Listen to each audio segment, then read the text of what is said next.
వీడియోలో మనం పరమాచార్య స్వామివారు తెలియజేసిన కొన్ని ముఖ్య విషయాలను తెలుసుకుందాం. ఉపనిషత్తులు వేదవృక్షానికి పూసినటువంటి పూలు.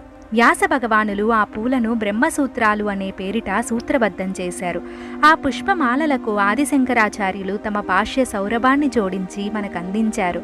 ఈ మాల వాడిపోకుండా మనం మనస్సులలో ఎల్లప్పుడూ అలంకరించుకోవాలని పరమాచార్య స్వామివారు తెలియజేశారు. మీరంతా నాలో భాగమే, నాకు ఆత్మబలం అనుగ్రహించవలసింది అని నేను దేవుడిని వేడుకుంటే దాని అర్థం మీ అందరికీ మేలు కలగాలనే. నేను ఏ ప్రార్థన చేసినా అది నా ఒక్కడి కోసమే కాదు, లోక కళ్యాణం కోసం.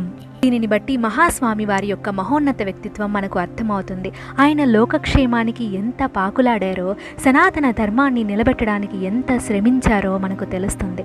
అందుకనే మనం ఆయన్ని మహాస్వామి అంటాం.